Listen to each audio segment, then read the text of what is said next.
Good morning, everybody. Actually, we'll get the bike in a sec. I want to show you guys something. No, so I woke up this morning and I saw the news. Apparently there was an assassination attempt on President Trump last night. And my biggest takeaway from the whole thing is just how much we've been lied to about how competent the Secret Service is. Like, if you looked on the reports on Reddit, you can see people were reporting that there was a shooter on that roof like 5 minutes before this happened. You can see the counter snipers looking at him and just like not doing anything until after he shoots the shots. You watch all of these things in Hollywood about the Secret Service being this like elite task force. And then in reality, there's a bunch of fucking dipshits. I was able to sleep a lot last night. I got here at like 3 p.m. and then I fell asleep, woke up for a little bit, and then fell asleep again. So I was walking around last night and I saw this place, and I want to show you guys what they're selling here. Check this out. They've got a Dr. Pepper energy drink. It costs €3, so that's like, I don't know, almost $4 for this.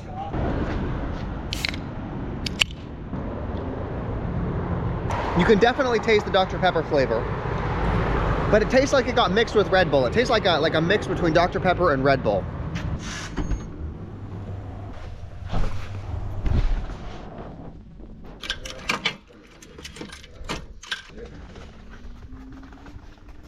Now, before we can head out, I need to adjust the brakes on my bike because they are getting to the point where I'm pulling all the way back and my bike is barely stopping. So we got to go adjust them so that I can have good braking performance. I just want to get in the shade. Yeah, see, look at how much travel this has before I even start braking. That should not be that way. I have to pull it all the way back before my bike stops. Now, most bikes have these little twisty knob things that you can use to do slight adjustments on your brake. But because we're actually going to be working on the calipers themselves, we're going to screw these all the way in so we can restart from scratch. By screwing this in, I am making my brake even spongier. So now I can pull this all the way back and my brake is not even touching anything. We're gonna do the same thing to this side. With the brakes completely relaxed, we're gonna come up here to our tool set, grab our little bike wrench, and come to the brakes. I'm gonna try to see if I can get this on camera for you guys.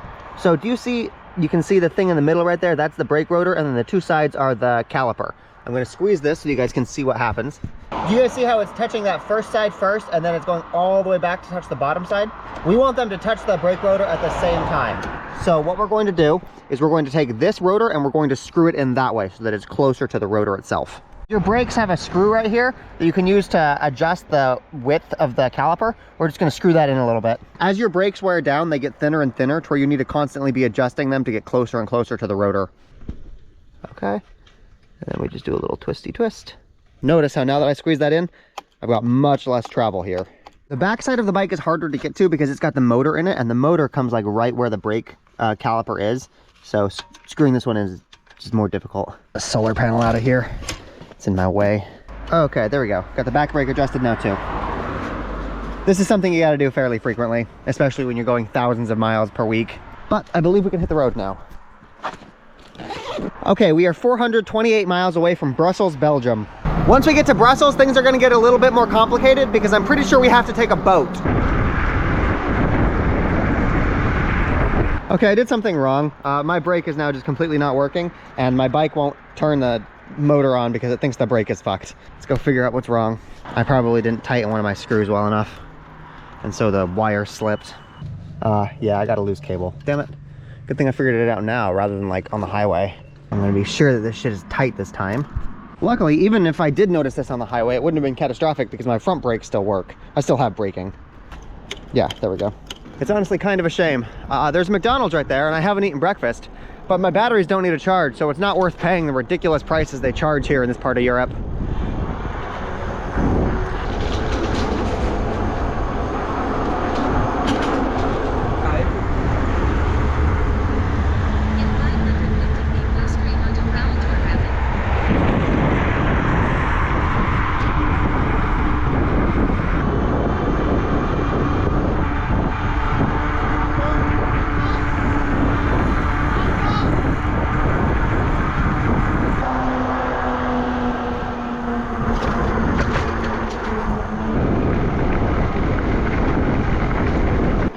So I've noticed these things as I've been driving. At first I thought they were like hunting cabins so that people could like go up there when they're ready to hunt, but I've seen too many of them for me to think that that's true.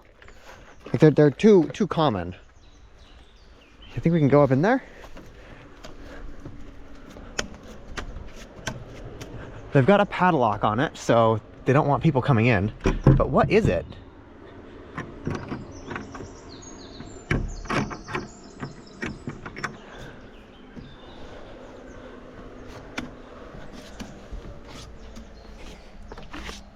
Like I would say that I see these maybe every 5 miles or so.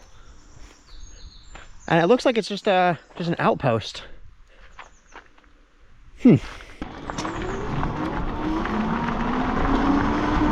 Hi, puppy. Whoa.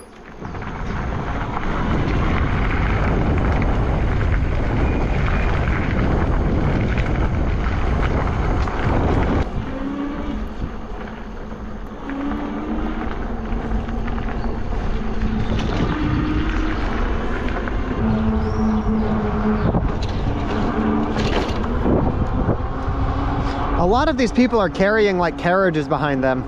I think this one is carrying one for their kid. Like back when I was in Bulgaria, I laughed at the idea because the roads were so bad, but the cycleways here are much better.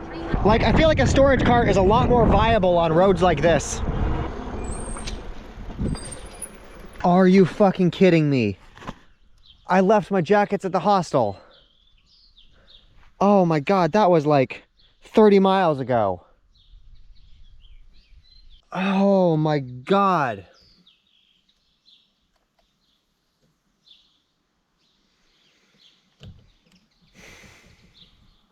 At least it's summer. Bright side, I guess. I have a lot more storage now. Not only was that jacket great for just its own sake, but it was also how I protected myself from mosquitoes when I'm setting up my tent and tearing it down at night. I don't have anything long sleeve besides that. Okay, after considering this for like 10 minutes, I don't think it's worth it to go back and get them because it's a really far distance at this point. And because it's kind of silly to be carrying around 2 jackets in the middle of summer anyway. I can pick up another leather jacket once I get back to America. That one was starting to fall apart. It's disappointing, but that's what we gotta do.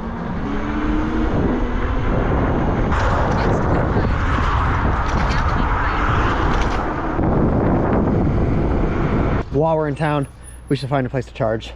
It is astounding to me how many McDonald's are actually in this country. I thought that like there'd be like 1 or 2 in like the big major cities, but these things are fucking everywhere. Okay, 10 miles, we can charge and grab some food. I'm not gonna lie, I miss like in Serbia and Romania and wherever we were going, you would always have to stop at like places like this because there weren't big franchises around. But here in Germany, I guess we can always just stop at McDonald's. Like, I never thought I would be disheartened by how close I am to McDonald's. It makes the trip easier, but it also makes it less eventful, less exciting. 1.65 miles. Like, all of my days are starting to blend together into just like a mesh of McDonald's and asphalt.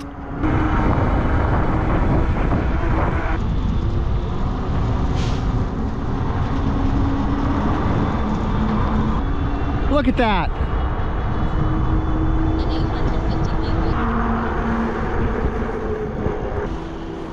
Now make a U-turn.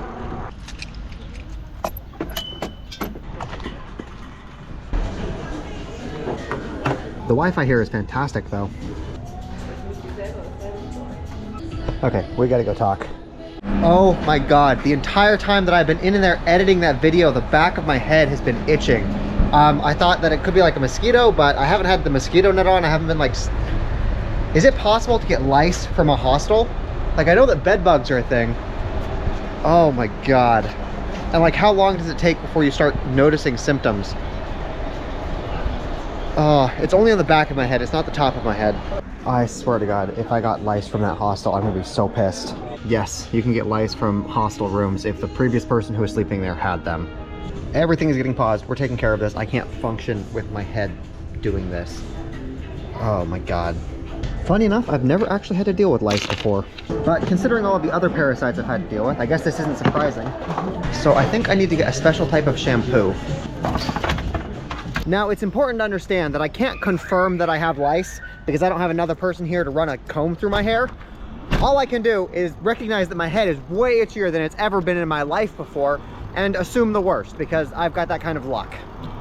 Oh my God, literally just sitting here looking up directions to get to a city. Fucking...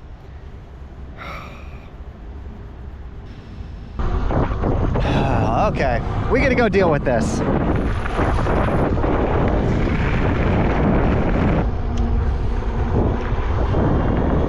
Okay, we need to find a pharmacy. I'm pretty sure that's where I would find the shampoo at.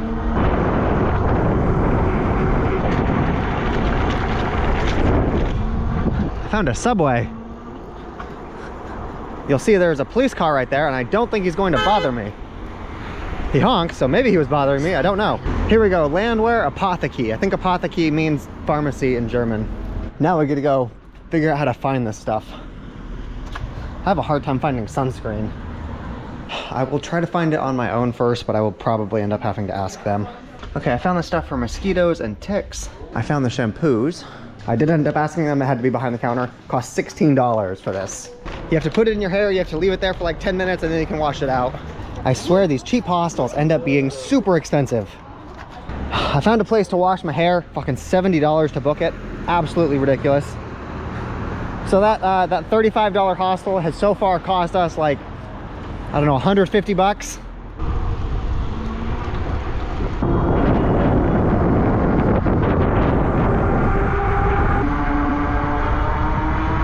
That's cool.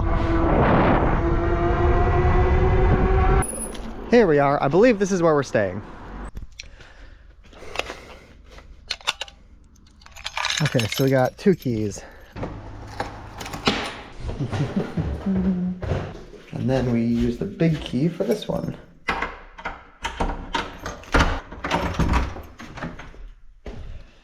Okay, this one should have a bathtub so we can wash our hair. Cool. Luckily, I don't think I'm going to need to worry about tapeworms. That's a parasite that I probably won't need to deal with because my diet includes McDonald's. Regretfully, there are not any stores in town, so I can't get anything to drink.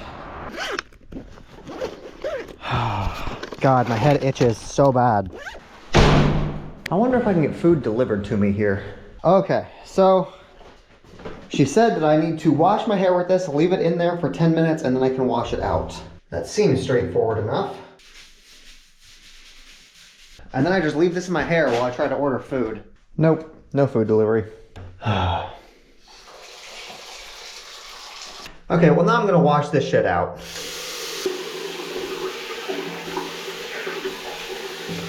And they recommend that I do this after like 6 or 7 days, so I need to keep that shampoo with me, and then next week I need to do this again. Okay, I will say that my head feels much better. I'm not sure if they've got some kind of like anti-itch cream in that or whatever, but my head feels a lot less itchy, so that's good. And the last thing I'm gonna do is I'm gonna blow dry my hair. This way we have chemicals working in there, we're gonna have heat. Hopefully heat will kill them if the chemicals don't.